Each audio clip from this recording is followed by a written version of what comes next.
So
we have completed 7 chapters. The first chapter of the Geeta talks about the Arjuna Vishada, the grief which Arjuna had fallen into. We saw that the cause of that grief which Arjuna was suffering from was lack of knowledge or ignorance. Therefore, the second chapter talks about knowledge, Sankhya Yoga, where immediately Krishna starts instructions on the highest science of Vedanta, saying that life is eternal. Therefore, death itself is not a good enough reason to cry. What to talk of any other reason? Grief is actually very, very unreasonable, no matter what the grief is for. Therefore, one must not grieve. And he says the wise do not grieve because life goes on. Having explained that, he says that the one who knows this, the one who has attained this knowledge, who has become aware of one's own infinite, eternal nature, then that person no longer suffers. The suffering ends. So the end of suffering lies in knowledge. Then Arjuna raises this question in the beginning of the 3rd chapter, that if the emancipation of a human being lies in knowledge, why should I do action? Why are you telling me to fight the war? That is when Krishna explains the concept of karma yoga. He says that action is not optional. Every being, as long as they are alive, must perform some or the other action. But how we do that action, with what attitude we perform that action, will decide whether that action will bind me or that action will free me. So then the concept of karma yoga is explained, where there are various aspects. One is Ishvara Arpana Buddhi, that when the action is done, it is done with this attitude that I am offering this as a worship to the Lord. Second aspect of karma yoga is Prasada Buddhi. Whatever comes as a result of that action, I accept it as prasad of the Lord. There is no resistance, there is no complaint. And there is no excessive amount of overwhelming joy also. One is balanced, there is prasad. Whatever has come is good. And third aspect of karma yoga is yajna bhavana, that whatever action is performed with the attitude of service to the higher. It is not selfish action, it is selfless action. Then there is a feeling that because Krishna is saying all of this, this knowledge belongs to Krishna. So in the beginning of the 4th chapter, Krishna clarifies that this knowledge which is being spoken about is not his. It is a knowledge which has flown from which has come down from the generations of rishis, from the entire Guru Parampara, from the lineage of teachers and spiritual masters. Therefore, it is not an individual's understanding, it is a knowledge of a lineage. And this knowledge must be taken forward responsibly. So Krishna makes Arjuna aware that you are lucky enough to get this knowledge because you are my friend and you are my bhakta and you are dear to me. Treat it responsibly. But Arjuna asks a question to Krishna, saying that you are saying that this knowledge has come down internally and it has started with you. How are you saying that it has started with you when you are standing in front of it? So that's when Krishna explains the concept of incarnation, saying that the Lord, by his own sweet will, comes down to the planet, comes down to the different planes in different forms according to the need of the hour. And it is not pushed by karma. In our case, in ordinary people's case, it is pushed by karma. We don't come here by choice. We don't choose what kind of form we will take. The Lord makes that choice and comes. Therefore, there is a difference between incarnation and reincarnation.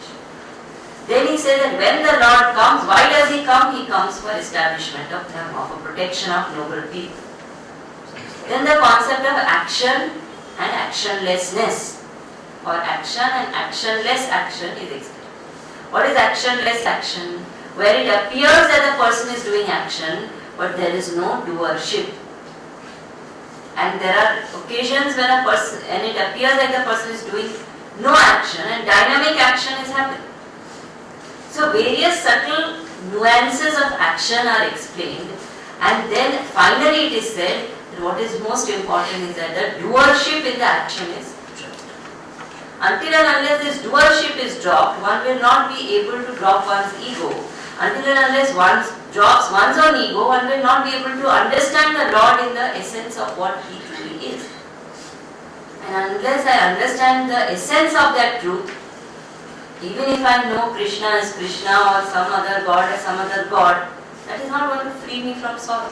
It may give me some purity, but ultimately I have to know Bhagavan in his essence, what truly that supreme reality is.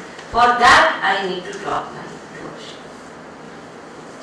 Then it is said in the 5th chapter that this also is not a permanent thing to do. Ultimately action has to be dropped. Enunciation of action, karma sannyasa yoga. So how karma sannyasa happens? Not by giving up action, but by purifying oneself by performing action. So we said there are various levels of sannyasa. First one does action. Then that action should be made selfless action. Then slowly that selfless action becomes spiritual action only. Then from spiritual action, one drops action completely for the sake of contemplation. So the final stage is when one gives up all actions for the sake of contemplation. That is the journey. So this journey between attached action and contemplation is bridged by selfless action, karma yoga. So it is therefore said, perform karma yoga, perform selfless actions. Having said that, then Bhagavan says that only way to perform selfless action is to control the mind, and to control the mind means to control the two negative impulses which are the governing negative impulses, which is anger and desire. How does one control anger and desire? So it is said to control anger and desire one has to control likes and dislikes. And to overcome likes and dislikes, the solution is extreme alertness. The person has to be very, very alert. Otherwise likes and dislikes will take over, they will conquer. So alertness is very important. One may get overwhelmed at this stage, saying there is such a long journey. Bhagavan assures at the end of this chapter, saying he is the companion of all people at all times. We are not alone on this path, Bhagavan is there with us at every time. And therefore we see also that when we walk the spiritual path, maybe there are many obstacles. The path is never meant to be easy, it's not promised that way. But somehow the sincere seeker manages to make way through everything. So who helps us do that? There is some invisible hand which is guiding us. So Bhagavan is there with all of us. Having prepared us so much, now in the 6th chapter he speaks about Jnana Yoga or Atma Samyama Yoga, where the practice of meditation is instructed upon, and how meditation is practiced, why it is practiced, etc. is told. Then we saw the 7th chapter, where having explained the concept of meditation, then the goal of meditation is elaborated. That what is that Ishvara? What is creation? Where has its creation come from? What is the reality of that Ishvara, etc. Now in the 8th chapter,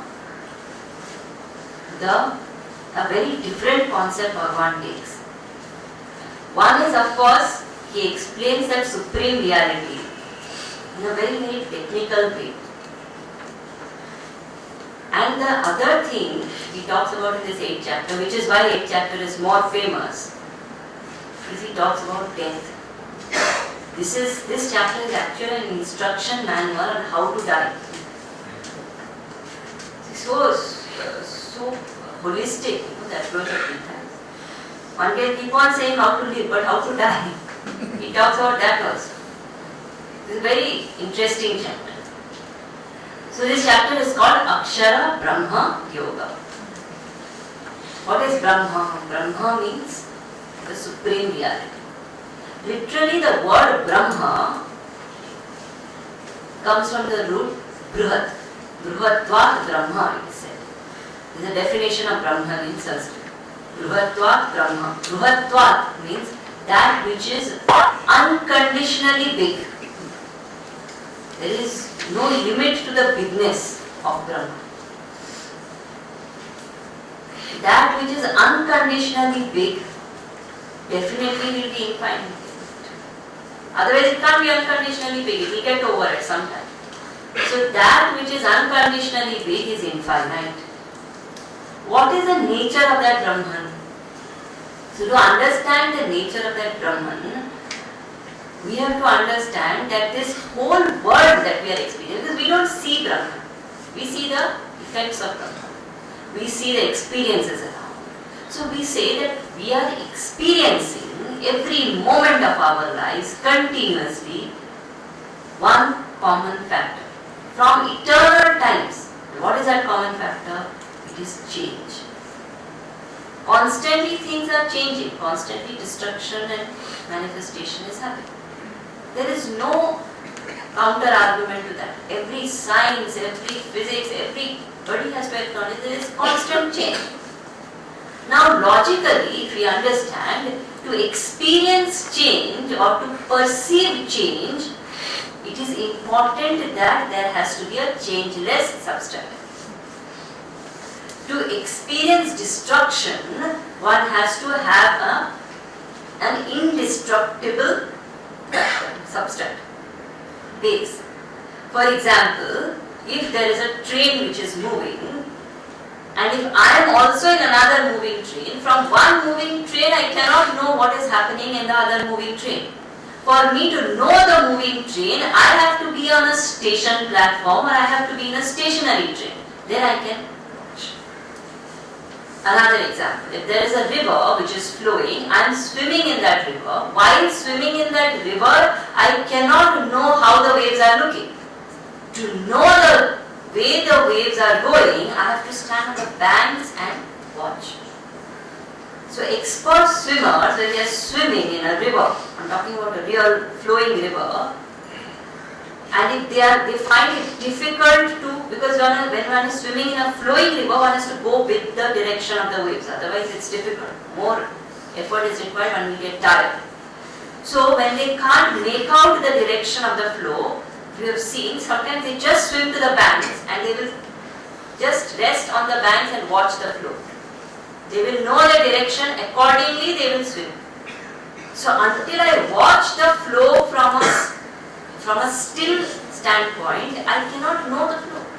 But I know the flow, I know the change, I know the destruction, I am experiencing it. That means there is a changeless substance. I am experiencing destruction, that means there is a indestructible substance. So we said that there is an indestructible substratum. That indestructible substratum definitely has to be infinite. Why? Because this world is so vast. It cannot be on a finite substratum. So the vast world is experienced through an infinite substratum. That infinite substratum is Brahman. We just saw unconditionally big. So that unconditionally big is infinite. Now that which is unconditionally big and infinite, can it be destructible? Can it get over? If it gets over and it gets destroyed, it can't be infinite. If it has an end, it cannot be infinite. It has to be endless. It has to be indestructible, imperishable. Therefore, Akshara. Kshara literally means to spend. That which can be spent, that which can be finished slowly. Akshara means that which never gets finished or never gets destroyed.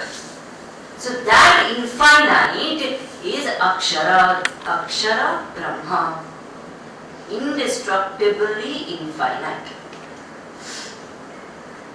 So therefore it is said, because it is indestructible, because it is infinite, have we seen in the world anything else which is like that? To experience all that which is finite and destructible, that thing has to be indestructible and infinite. Now that indestructible and infinite definitely cannot be a part of the world. It has to be something which is beyond the world, which is supreme. Therefore it is Paramam. So it is said Aksharam Brahma Paramam. That infinite, indestructible truth is the supreme reality. Now having understood that much, now this Akshara word, Akshara Brahma, Akshara word has many other meanings also. So in Sanskrit, alphabets are also called Akshara. And that's not just like that. There is a meaning to it. Because if we see language, Sanskrit or any language, words can keep changing. Akshara remains indestructible. It is permutation, combination of the alphabets that I keep making new words. Words can be disintegrated, words can be integrated. Akshara remains indestructible. It is relatively indestructible. Now that relatively indestructible Akshara also becomes unmanifest in silence. So when there is silence, there is no Akshara. So silence is the ultimate Akshara, actually speaking. The ultimate Akshara, which is the substratum of Akshara, when the letter alphabet sound is there and when the sound is not there. Both times silence is there. From a relative standpoint, Akshara itself is indestructible. Even in any language we see, alphabets can be different. So alphabets in Devanagari and alphabets in English are different. In Roman language are different. So we say A, B, C, D, then we say Ka, Kha, Ga, Gha. But the sound remains the same. A is A, Ba is Ba. So the sound is Akshara. But that sound also ultimately dissolves into silence. And silence is truly indestructible. Nobody can destroy silence. When there is sound also, sound is formed over silence. And when sound is gone, silence alone prevails. So silence is the ultimate Akshara. And this silence is represented by Om. Therefore, when in our culture, when we make children, I don't know whether now they practice it, we make them do in our Bal Vihar. 4-year-olds, when they are just about to start schooling, we make them do Akshara Abhyas. Especially during Navratri time, Akshara Abhyas happens. So the child is initiated into education. So they are made to write Om, and then on the tongue the Guru writes with honey, Om. Why? Om iti Brahma. Om is Brahman, that silence, that indestructible truth. Meaning that when the child is initiated into education, that time itself the samskar is given to the child. The purpose of education is not the degree, the money, the job, the business. The purpose of education is Brahma. Om iti Brahma. Therefore it is said, Ya vimuktaye sa vidya. Knowledge is that which makes us free. Otherwise, what use is that knowledge which makes us bound? We see today children, they go in nursery school, you should see the nursery children. They are so happy, smiling, innocent. Happily they go to school. 12 years in that school they are processed.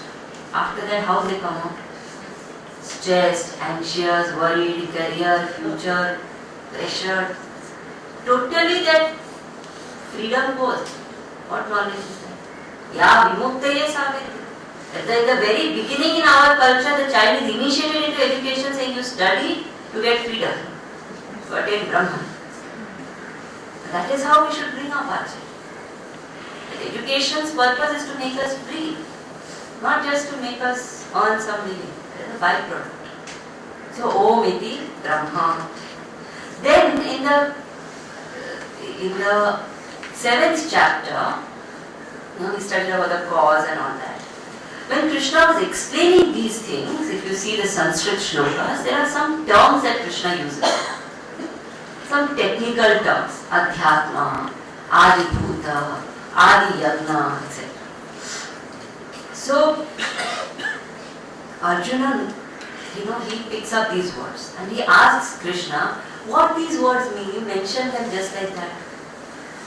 Sometimes it happens in a lecture, some teacher may mention some words and we don't understand before. Arjuna was a bright one, he remembered, so he asked in the next, what these words mean. So now Krishna gives definition of each of these words. What does Adhyatma mean? Now here when the definition is being given, it's being given from very, very technical Vedantic standpoint. Don't try to see the literal meaning of these words in the dictionary or according to how Hindi language explains it. Then it won't match.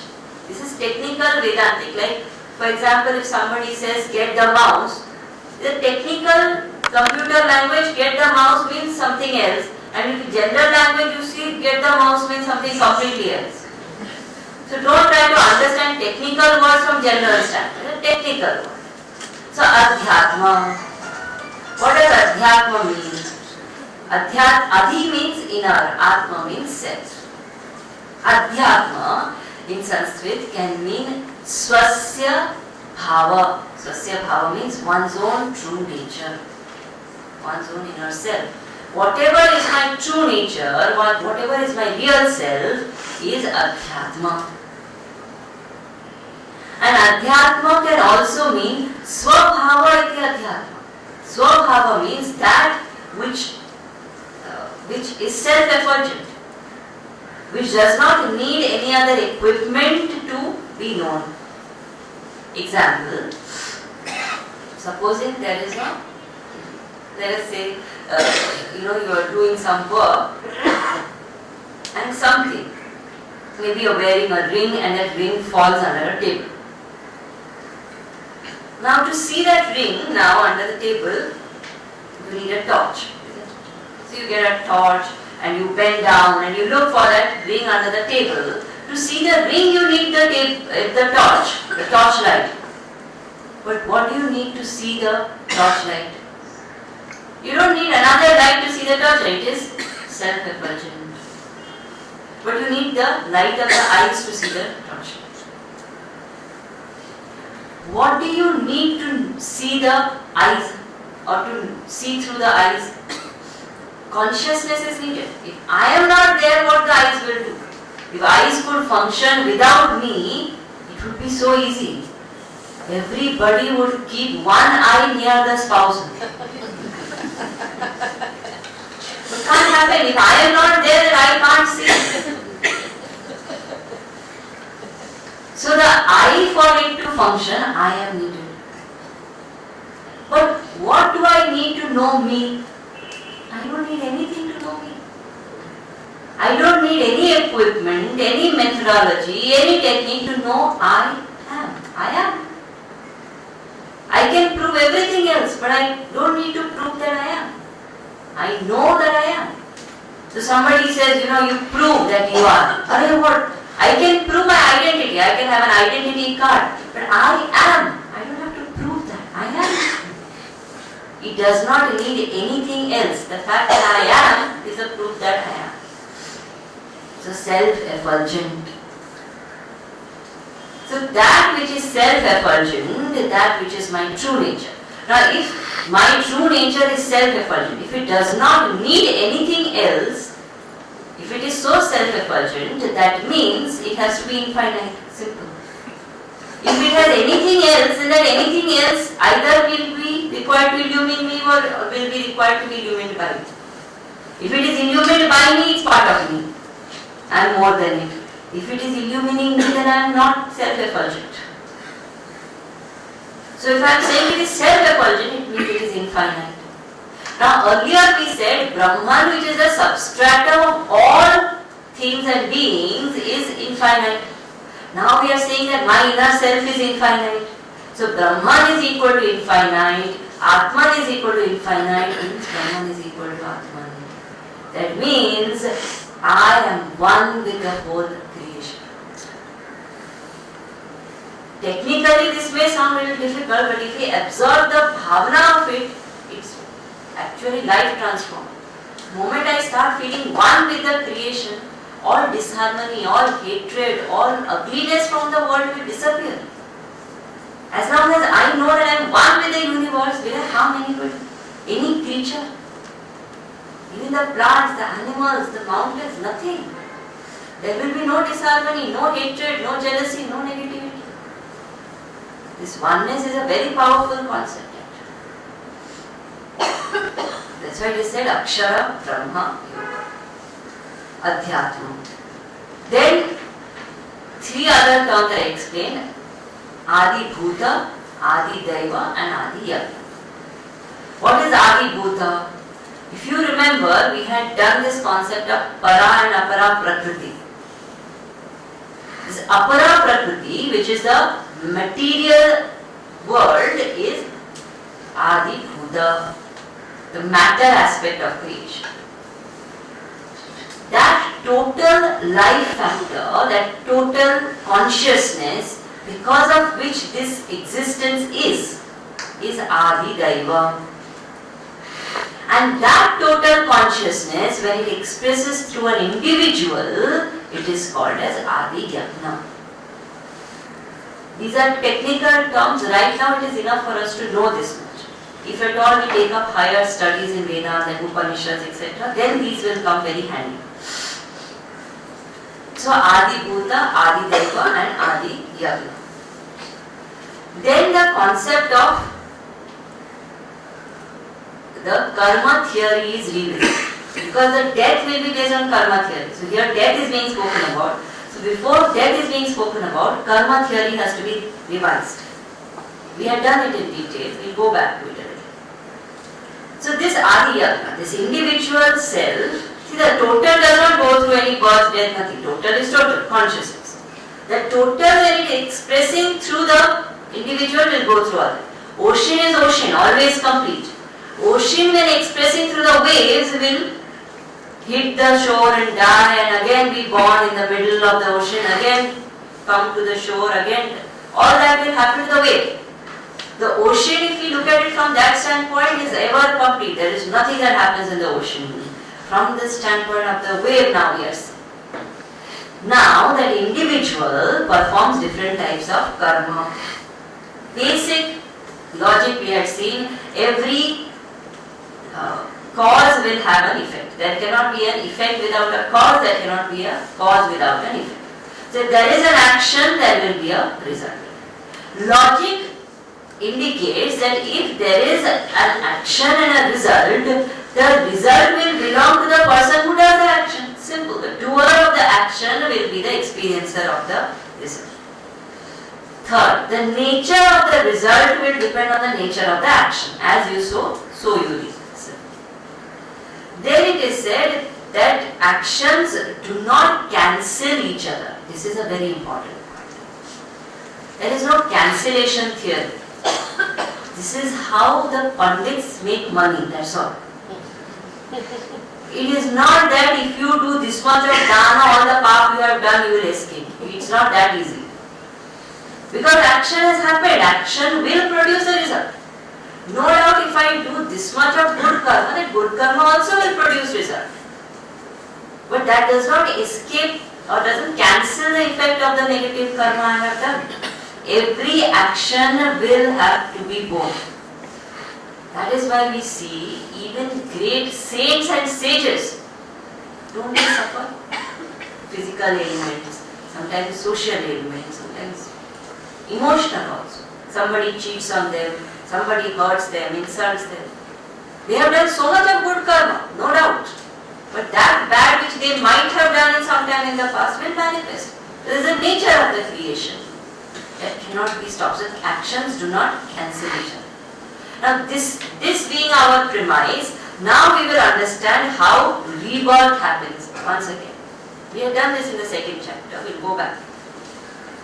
So how does rebirth happen?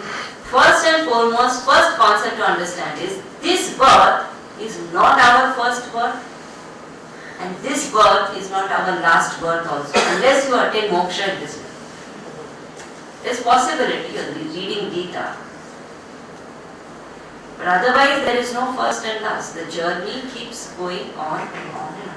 What basis? It's not randomly start one fine day Bhagavan decides, chalo, let's kill this person and make him something else. It's not like that. People think like that. They fight with God, why did you take her away and why not? Bhagavan is not doing anything, thank God. It is laws of karma. Like there is a maths teacher. The maths teacher is doing correction. You have written 2 plus 4 is equal to 7. The maths teacher marks a cross, gives you 0 marks. You can blame the maths teacher saying, what kind of, why you gave me 0, have some mercy. But rule is that 2 plus 4 is not 7. What can the maths teacher do? There is a law of the universe. There is nobody who can change it. He is only implementing the law. The law is law. Similarly, there is a karma theory. There is a law by which the whole universe functions. If there are no laws, it won't be a logical universe. If the universe would function without laws, it would be random universe. Then when you plant of apple, you might get grapes out of it. You grow a plant of grapes, you may get oranges out of it. There is no logic, there is no karma, but that's not how it works. Whole universe works logically, systematically. The universe is made on laws. So these laws determine the birth and the death. So what happens? According to the vasanas and the prarabdha. What is vasana? Vasana is the impressions which the past has left on us. The impressions which the past has left on us, along with the past actions which we have done, in combination with those two, there is a set of karmas which get ready to fructify. From our huge collection of karmas, a set of certain karmas along with a certain set of intentions together become ready to fructify. Based on that set, one is given a certain circumstance, a certain body. So there is a yoni given and there is a sthana given. Yoni is a body, a certain kind of a body, a human body, animal body, whatever body, and a circumstance, a rich circumstance, poor circumstance, sacred, divine, ugly, criminal, different circumstances one is born into. So depending on my karma and my vasana, different bodies and circumstances are given. That is called janma. Based on prarabdha. And so why am I here? Why am I still breathing? Because there is prarabdha to be finished. There is some past account which I have come here to exhaust. Until that is exhausted, no matter what I do, I will have to continue. Because I am here for that purpose. So this is like that, what account they call it? Fixed deposit account. You can't withdraw in between. If this many years you have to keep it, you have to keep it. So it is there. That's why there are people who attempt suicide so many times, they do so many things, they go through terminal illness but they will survive. The prarabdha still to exhaust. Can't help it. Better go through it this way. And the day the prarabdha is over, prarabdha kshaya happens, the person will be hale and hearty, collapse. Over. So the body and the circumstances are dependent on prarabdha. What is prarabdha? Not some destiny written by some god according to his whims and fancies. My own past karmas. I have earned this prarabdha, I am here to exhaust it. Now we will go a little deeper. Because this birth is based on prarabdha or vasana. What is prarabdha or vasana? Ultimately, prarabdha or vasana is nothing but vritti. Vritti means the thought in the mind. So, it is the vritti which is actually determining my gati. What will happen to me is determined by my thought. Actually, I am nothing but my own intentions packed in flesh and blood. Now, having understood this much, now what happens at death? The vritti, Bhagavan says, the vritti which you maintain at the time of death will determine further life to a large extent. Now, how that is? I think three factors. One is very, very practical way to understand it. Even in our daily life, if you are alert to yourself, you will notice this. You go to sleep, and while sleeping also we think a lot of things and get sleeping. When I slip into sleep, the last thought which I had will be the first thought when I wake up. Not the first thought when I get up. Waking up and getting up are two different things. Wake up is the time when the mind is awake. Body will still be sleeping. That first thought will be mentioned. So, similarly, when the body is dropped, the last thought which is maintained will determine the quality of the further journey.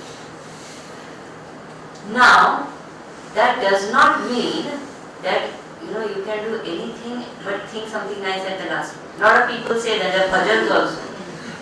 Saying, what is it? जब प्राण तन से निकले तो श्यामला निकले and all that. Never can that happen. Death is a very, very painful experience. Life oozing out of the body is not easy. At that moment, the conscious mind cannot work. What I have fed myself throughout my life will come out. Strange things happen at death.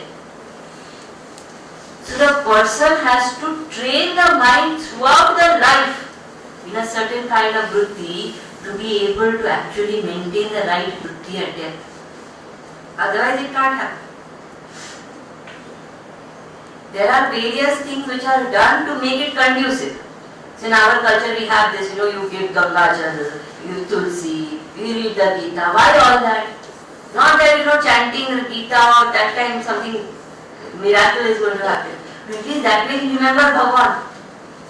It has to be conducive. But that much only people can do. Ultimately it's a training of the mind. If the mind is not used to that, people will say, bunk out this.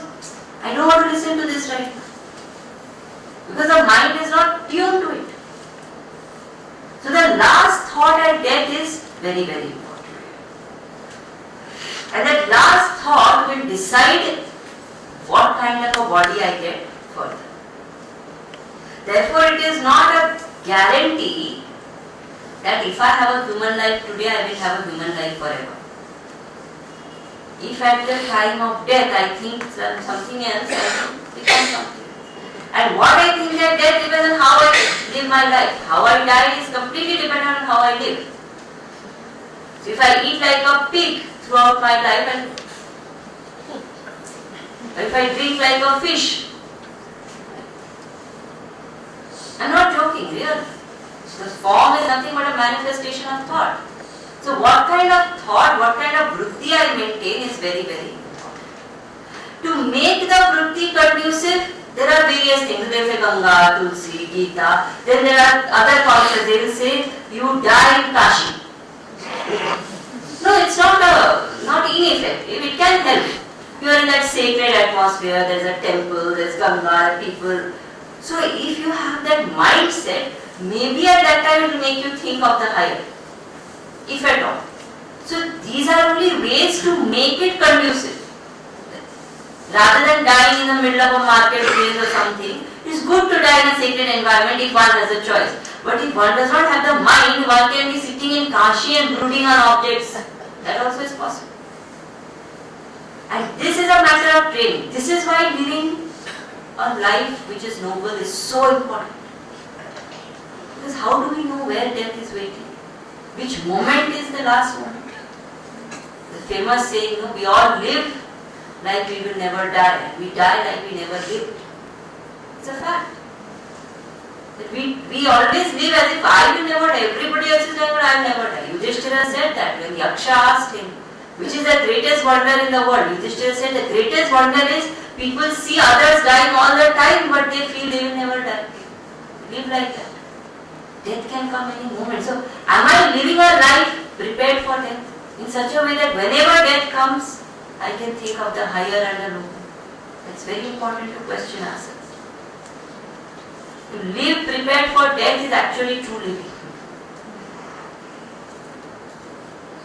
So that famous story is there of Eknath Maharaj, where that man who used to get very upset and abused, he went to Eknath Maharaj and said, I have this habit, I get very angry and I start abusing.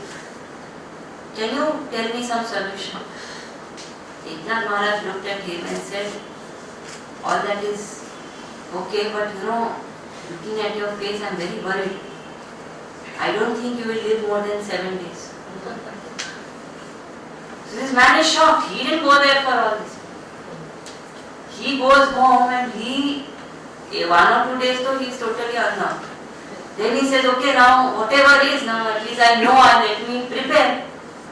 So he immediately takes care of all the property, and then he meets all his friends and family, apologizes to everyone for all the wrong he has done, does some dana, punya, reads the Bhagavad, everything. And then the 7th day comes, and by then he is fully ready and he says now what to do, take Bhagwan's name, this is chant Harinam Kirtan, and he lies down on the floor saying, oh, people don't have to lift me and all that. So just then Eknath Maharaj comes there.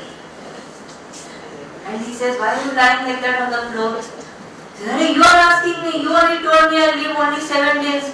Today is the 7th day. It's my day of death. Eknath Maharaj says, Acha, that is okay. Now tell me, in these 7 days, how many times you abused anybody? He said, not even once. The thought of abusing also didn't come. Why? Because you thought you were living only 7 days. Who knows how many days we have? The moment we live with this awareness that I have to die any time, how will I live then? So that's what Bhagavan says, that live that kind of a life. The time, the place, the circumstances of death, everything will be conducive, but if the mind is not trained, nothing will work. So the famous story of Jada Bharat is there from Bhagavatam. Such a great yogi he was. Actually, if you read that Bhagavatam, it's more inspiring. Because that Jada Bharat was such a, you read about his tapas and how he lived, and inspiring. Such a knowledgeable person. And he used to live in the forest. One day he found one fawn, one baby deer. And deer, baby deer are so soft skin they will have and so delicate. And it was abandoned by the mother or something. So this rishi felt sorry for it and took the deer and gave it some milk and fed it and all that. And slowly the deer started living with the rishi and growing up. And the rishi became so fond of the deer, so fond, he became totally attached to the deer. So much so that even at the time of death, in spite of all his tapas, he could not think of Bhagavan, he thought of the deer. So next life he was born as deer. This is a true story, Jada. Then of course over time his yogic vasanas again manifested and he went back. But if a Maharishi like him has to go through this, think of all of us. What are our deepest attachment will come out that time. There was one man who was dying, and deathbed, so the family is standing around and all that. And he remembers, can't see also properly, elderly. So he calls out to his oldest son, Mahesh, Mahesh, where are you? So Mahesh says, Papa, I'm just near your feet. Don't worry, I'm here only. Then he says, Acha. Suresh, are you there? Suresh says, yes, Papa, I'm holding your hand and sitting, don't worry. Then he says, Hitesh, where is Hitesh? Hitesh says, Papa, I'm just here, near your head, I'm standing, don't worry, we are all here. And then Papa says, if all three of you are here, who's at the shop? It happens. This may be a joke, but sometimes it can happen. What thought comes at death, we don't know. Our deepest attachment will manifest that time. I can pretend in the whole world, but what vasanas I have will come out, and that will dilate. So how much of practice is required in order to develop that ability to think of Bhagavan at death? It's not easy. For all the political mistakes that Gandhi did, let alone, he at least had that one that when 3 bullets pierced his chest, he could say, Hey Ram. How many of us can? Will it come out of our mouth? That is the actual balance sheet of life. You know, in business they do balance sheet. So when the accountant comes and says, this much we did in this month, then finally the boss will ask, tell me the bottom line. Are we in profit or are we in loss? This is the bottom line of life. What is my thought at the time of death? How ready am I for that moment? And I can be ready at that moment only when I live dedicated to that goal. My life has to be dedicated to that goal.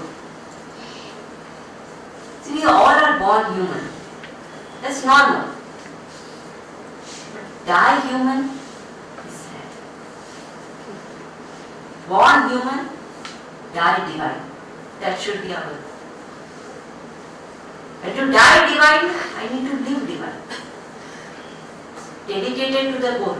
So Bhagavan says, Ma Manuswara Yudhyacha. That you remember the goal and fight the war, fight the battle. So go through the battles of life, remembering always that the goal is the Lord Himself. How to keep the Lord in one's mind and how to remember the Lord at all times. One effective way of japa, we have seen this before also. Repetition of the mantra, repetition of the name of the Lord is a very powerful way to keep the mind connected.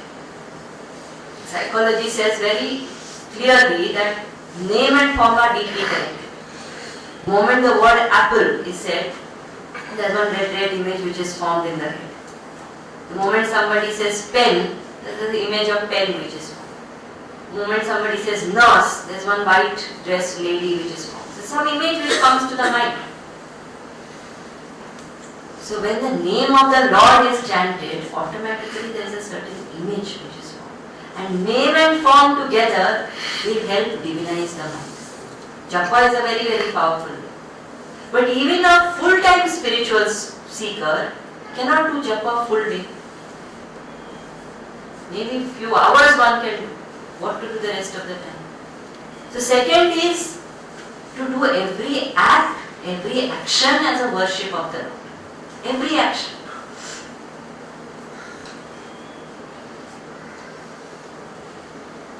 There was once one doctor, she's from Bombay only, she's still there. She was a young doctor those days.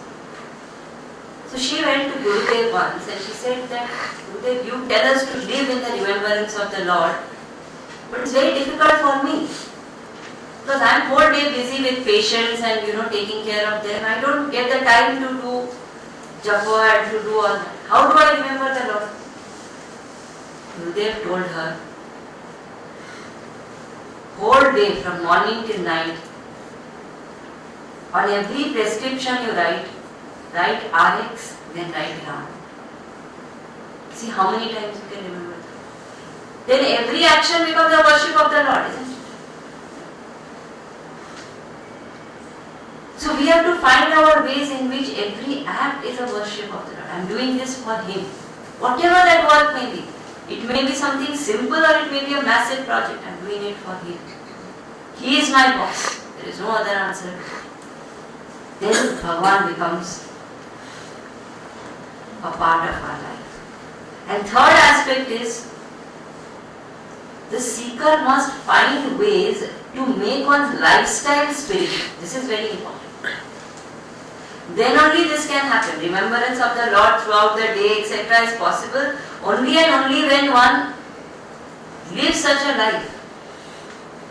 So one has to make one's schedule such that these things are part of one's life. Like brushing is part of life, bathing is part of life, eating is part of life, prayer has to be part of life, meditation has to be part of life. Japa has to be part of life. Study of scriptures has to be part of life. I can slot it. I need not wait for hours. But I can say that, okay, every day before I sleep for half an hour I will read some scripture. Every day when I wake up for 15 minutes I will do my japa and my prayer. Something, some way that I have to make this a part of life. Until and unless I make my daily life spiritual, to live a life in the remembrance of the Lord is difficult. And only when I live a life in the remembrance of the Lord, I prepare the mind for the ultimate practice of meditation. And remember, the truth can be known only through meditation. Karma, bhakti, etc. are all means to prepare us for meditation. 7th chapter also we saw the same thing. That it will all only prepare me for the practice of meditation. Ultimately, the truth is experienced through meditation. If I enter into meditation without preparation, we saw in the 6th chapter, that is not going to help much. Then that will be just relaxation. It won't be meditation. So to experience the truth in meditation, I have to prepare through karma and bhakti. But ultimately, I have to practice meditation. Consciously I have to do that.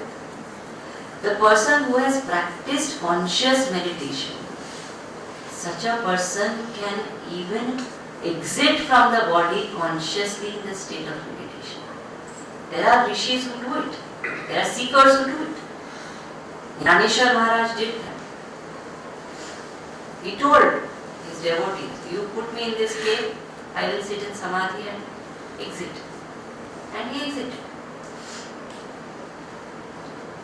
Dronacharya did that.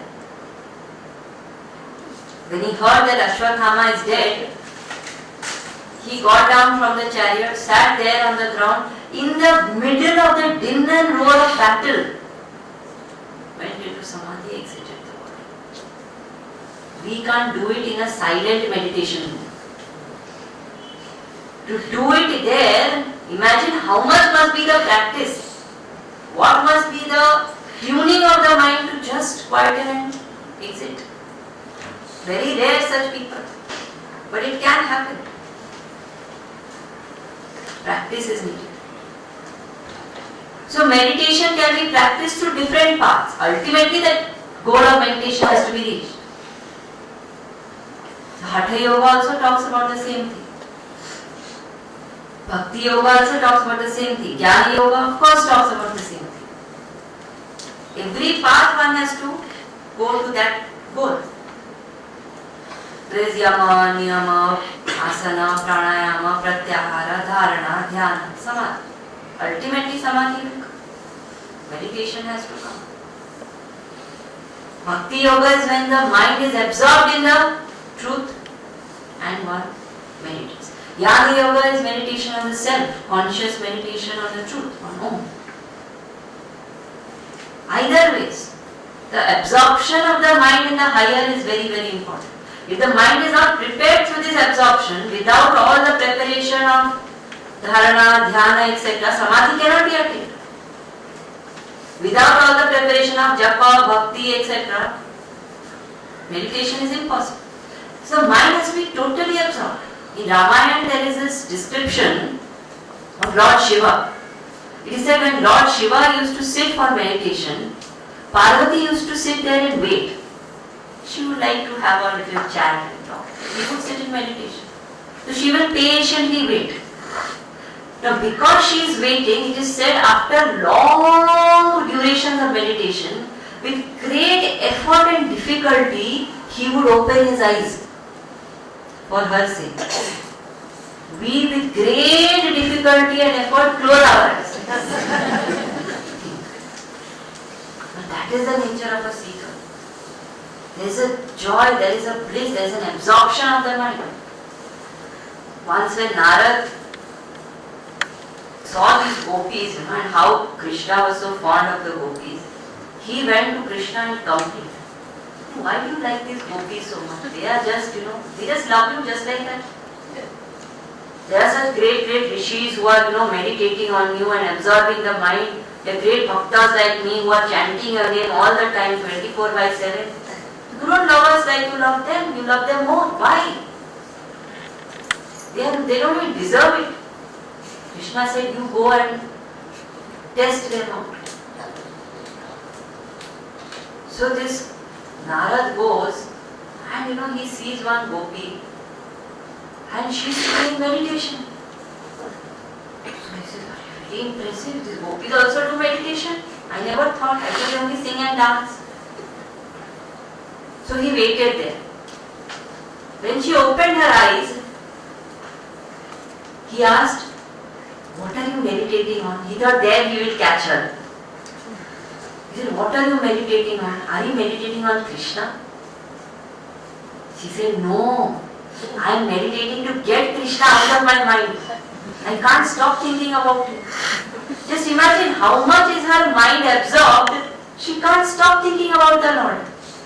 We can't start thinking about the Lord. Who's it?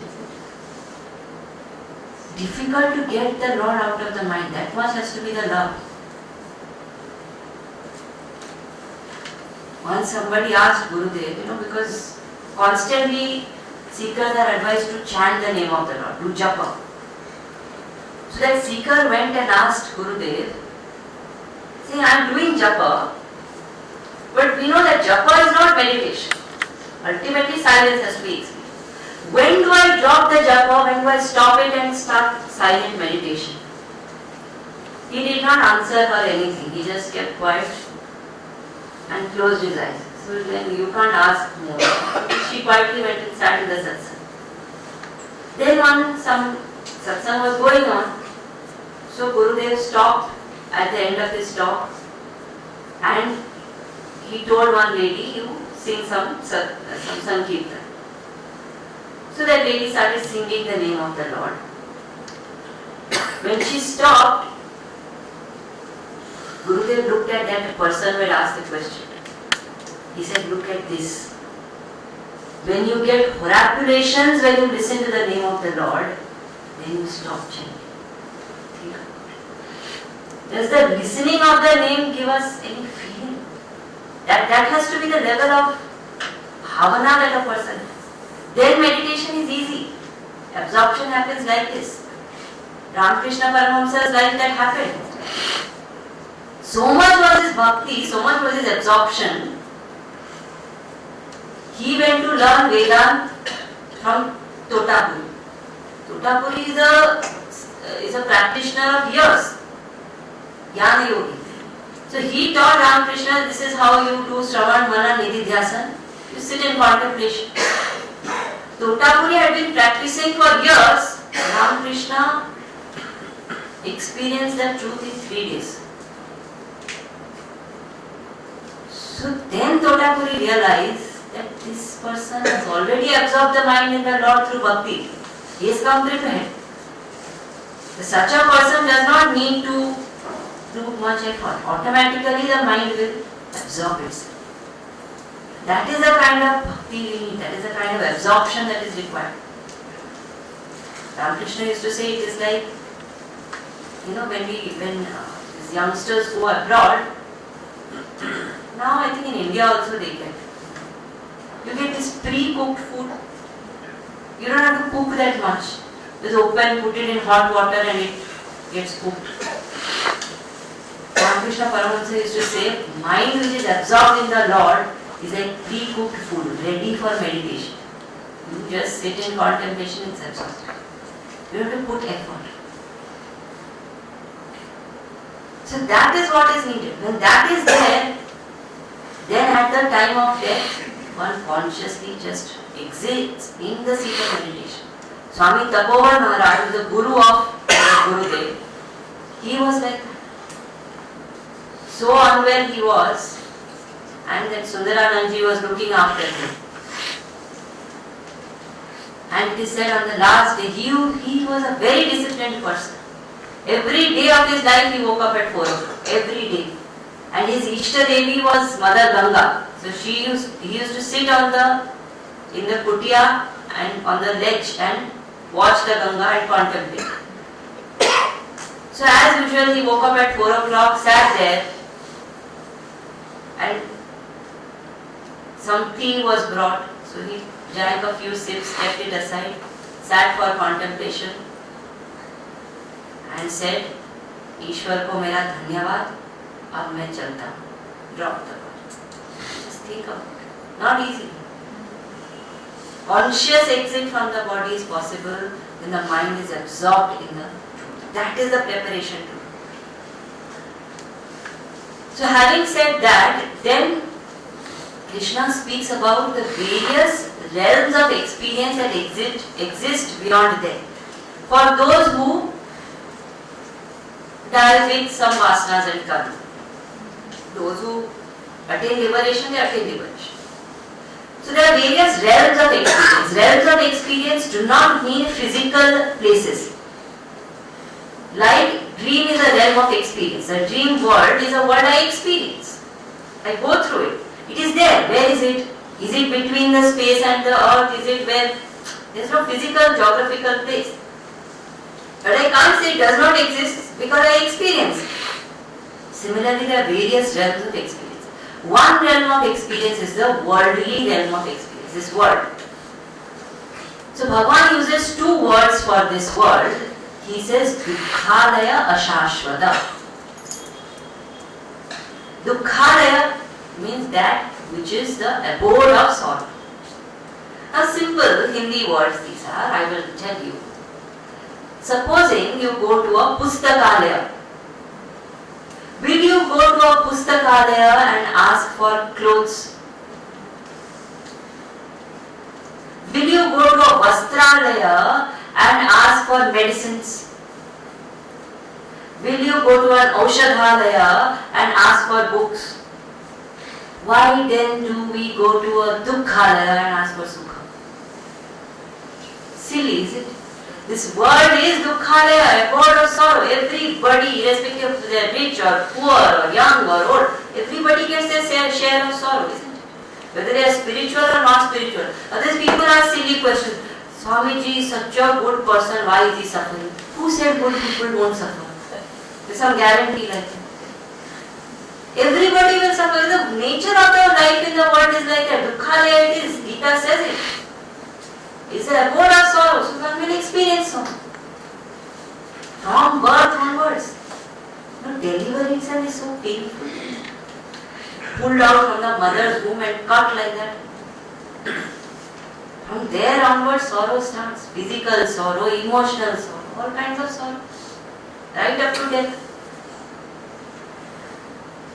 And not only is it dukkhalaya, it is ashashvata. It is impermanent, totally. Nothing remains forever in this world. Nothing. Everything is slipping by. And from this world, which is dukkhalaya ashashvata, which is impermanent, temporary abode of sorrow, we expect permanent happiness. Think of it. We call ourselves logical people. Permanent happiness from the temporary world of sorrow. Not possible. That is our current realm of experience. There are other realms also. So there is Swarga, Pitruloka, there is Brahmaloka, etc. They are not Dukkhalaya, they are Sukhalaya. So great pleasures are experienced. First of all, Swarga. In Swarga, there is no age. There is no aging. So no need of anti-aging cream and anti-wrinkle and what all they use. Nothing will be. No aging, no sickness, no doctors, no hospital, nothing. And whatever one wishes, it manifests. So the moment you think pizza will manifest, even if you are sitting in salsa. Imagine. Whatever one wants, one gets. Sukhala. Then there is Pitrulok. Pitrulok, it is said, is even better. There too, desire only does not arise. There is so much that one lives in constant experience of enjoyment. Then there is Brahmaloka. In Brahmaloka, not only is there material enjoyment, there is spiritual enjoyment also. So once in a while Brahmaji takes satsang there. All these descriptions are there. Sukha there. Then why are we struggling with this meditation and all this? Let's try for all this. It is easier to get. You do lots of punya, dana, tapwa, this you will get. Visa will jayega. Sukhalaya these are, not dukhalaya. Then why are we not seeking that? Because they are sukhalaya, but they are still ashashvata. They are not permanent, they are impermanent. You will get the visa, but temporary visa only, no permanent residency. The day that punya is over, back. One can't stay there forever, not allowed. Only as long as karma is there, I will enjoy, no doubt. But one day that karma will get over. And not that karma, that loka will be short. It will be very long. This Brahma loka, that counting is given. Brahma loka lasts for Brahma's life. Brahma lives 100 years. But Brahma's time calculation is very different. So Brahma lives 100 years. One day of Brahma is 1000 Mahayugas. And one night is another 1000 Mahayugas. One Mahayuga means 4 yugas. Treta Yuga, Dwapar Yuga, Satya Yuga, Kali Yuga. That means approximately 4 crore 32 lakh years. So that many years is one Mahayuga. 1000 Mahayugas is one day, 1000 Mahayugas is one night. Like that 100 years Brahma will live. So from our standpoint, a long time. One can say that it will permanent रह जाएगा. But one day it will get over. Come back. That is the point. It is not permanent. It may, from the standpoint of the ant who lives few days, our life is permanent. And our life also gets over.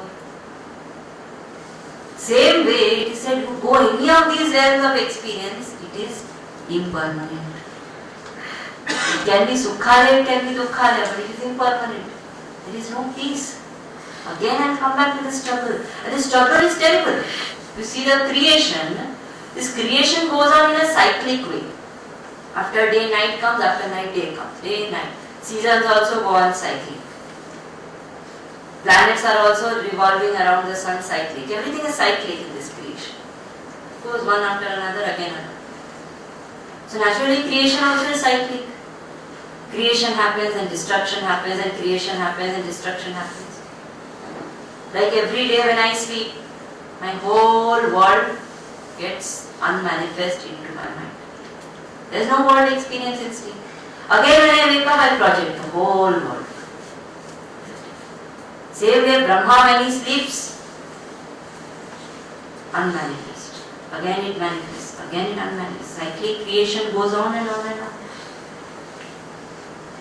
Now we have the choice, we can keep going on in the cycle. Or we can choose not to go on in the cycle. Because fact is, even physically, if I tell you right now, run, marathon and all that. Somebody is running, can I say that you run and be peaceful? You want to experience peace, what do they say? Even in daily life, somebody is agitated, what do they say? Just sit down. You cannot be running around and getting peace. Peace you need to be at peace. So right now we are moving in that cycle of creation. How can we experience peace? So therefore we need to get to that abode where that realm of experience, or that abode where I can get permanent peace. I don't like Dukkhalaya, I like Sukhalaya, but I don't like the Sukhalaya which is offered because that is ashashvat. So I want permanent Sukhalaya, permanent peace. Param Dham, that is called. Such a place I need. Where will I find such a place? How far is that place? How do I reach that place? So it is said that place of permanent peace is as far from me today as far the waker is from the dreamer. For the dreamer to experience the waker, what does the dreamer have to do? The dreamer is already the waker. He just has to wake up. He has to become aware. The moment one wakes up, one realizes, I am not the dreamer, I am the waker who had assumed that I am a dreamer and was projecting the dream world. I am none of that, I am the waker. For me, the dream world itself does not exist. So that experience when I have, that I am the infinite truth, who has assumed to be this individual who is experiencing all these different realms of experience, Varga, Narka, blah blah blah, then I realize that I am another. That bliss which I get is param, permanent. And having got there, one doesn't come back. That is the only no return journey. Death is not no return. One comes back. Maybe the name changes, the form changes, the circumstances change, one will come back. It is only the realization of the truth, which is liberation, which is permanent, no return. What do we mean by liberation? The various types of liberation, options given, you can choose.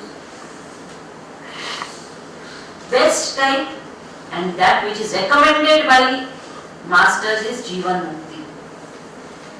This is a concept which is unique to Vedanta. What is Jivan Mukti? It is said, in this life, here and now, you experience absolute peace. Jivan Mukti. You don't need to do anything. Nothing outside needs to change.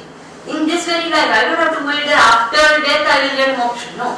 Here itself, I understand that I am not the body, mind, intellect, I am the infinite truth. I live as infinite happiness, I experience Jivan Mukti. Then that person who has experienced Jivan Mukti has already disidentified from the body, mind and intellect. He is not the personality anymore. But to us he looks like that.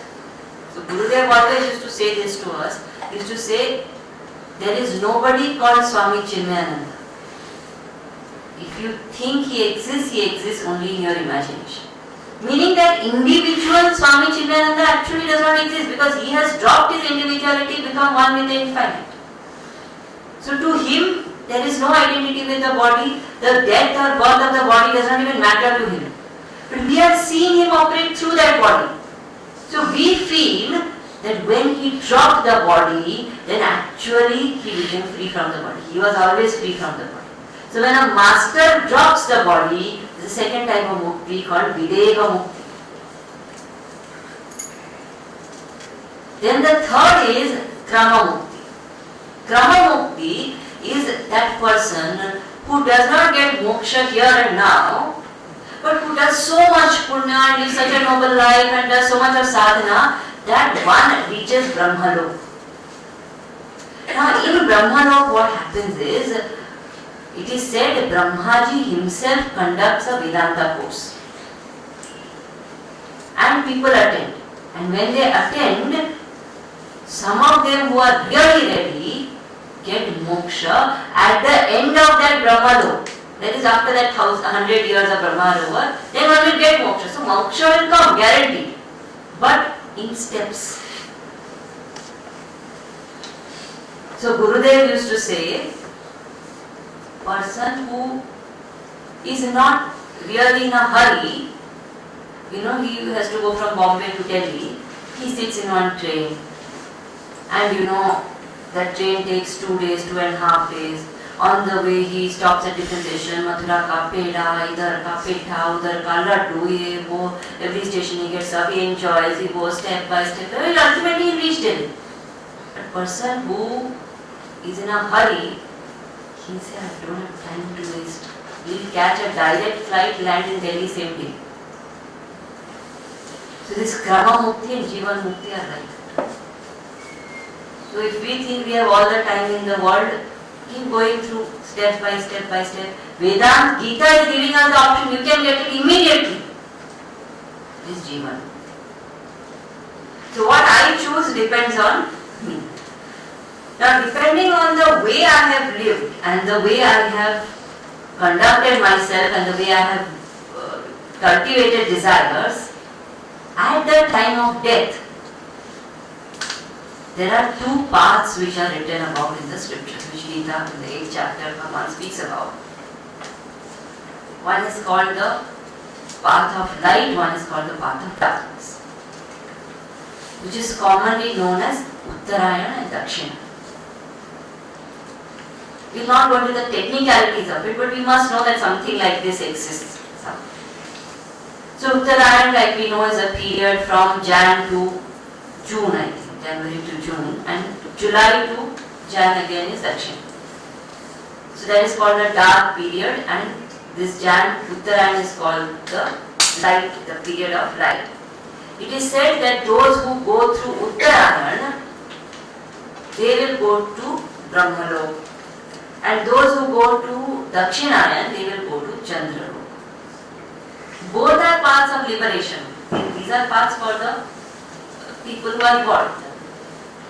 But supposing it is said when somebody dies in Uttarayana, dies in Dakshinayana, but is deserving to go to Uttarayana, what happens? The death can happen anytime. So he said that person has to wait because his gati is to Uttarayana. He has to wait till the Uttarayana starts, which is what is indicated symbolically by Bhishma waiting. He waited. So after dropping the body also, that soul has to wait till that Uttarayana starts. Then the Uttarayana, the in charge of the Uttarayana will come after January, and they will lead. We say every path has their own in charges, presiding deities, who come and welcome that person according to the path that person is deserved. This is a traditional way. Other aspect of this is Uttarayana and Dakshinayana actually represent the two paths in terms of the two ways to die. One is Uttarayana represents the path of light, that is a person who dies with brilliance, brightness, awareness. And the path of darkness represents a person who dies worried, anxious, afraid, dull. There are two ways to die. So when one person dies like that, with fear, anxiety, worry, there are people who die like that. Then naturally the further path is going to be dark. And the person who dies bright, brilliant, aware, naturally his path ahead is going to be full of light. And how will that brightness come? When one chooses spirituality throughout one's life, then that bright death will happen. When one chooses materialistic life throughout the life, then dark death will happen. So it is said, out of these two paths, what you choose depends on you. And depending on which path you choose, your further gati will be decided. So this gati is decided based on what I do in my life, how I absorb my mind in the higher, how I live with awareness of the truth. And for that, Bhagavan suggests contemplation. So he says that you will attain to the Supreme if you live a life of contemplation. So various words are given. Kavim, Puranam, etc. Why these words are given? He said, words have an impact. So when we sit in contemplation, first is to quieten the mind, then to do some japa, make it single pointed, pure. Then slowly these words, the shlokas which we learn, the contemplation shlokas, and we chant them. Initially in contemplation, one has to remember the meaning. Then one has to auto-suggest that this meaning which is said, Kavi, means that which is the knower of all. Puranam, that which is eternal, that is me, that is me. One has to remind oneself. First the meaning, then the reminder. Then through regular, consistent contemplation, one reaches a stage where even the reminding is not needed. The moment Kavim, Puranam, Anushas, immediately the mind goes towards the self. Like today, let us say there is somebody whose name is Anand. Now supposing I call Anand, come here. Will he say Anand means happiness? Happiness is my nature. Therefore my name was kept Anand. Therefore I am being called. So I will go. Does he do any of that? The moment it is said Anand, come here. He comes. He knows it is he who is being called. His identification with the name is very, very deep. When our identification with these indications of Brahman is so deep, at the moment the word Brahman, Atman, self is spoken, my attention goes towards the self. Today that does not happen. Today there is a concept. So when Atman, Brahman is said, I form a concept. Okay, Atman is being spoken about. I don't feel it's me who is being spoken about. When infinite happiness, peace is spoken, I don't feel it's me. Through contemplation, that identity becomes deep. I live as Brahman. Bhagavan says that will take me to the Supreme. Not just doing tapa, not just studying the scriptures, not just doing yagna, not just doing dana. Merely doing all this is not going to help. These are all aids, no doubt. But ultimately, one has to contemplate and experience that truth as one's own nature. So that brings us to the end of Akshara Brahma Yoga, 8th chapter of the Gita. Next session we'll do the 9th chapter. Any announcement?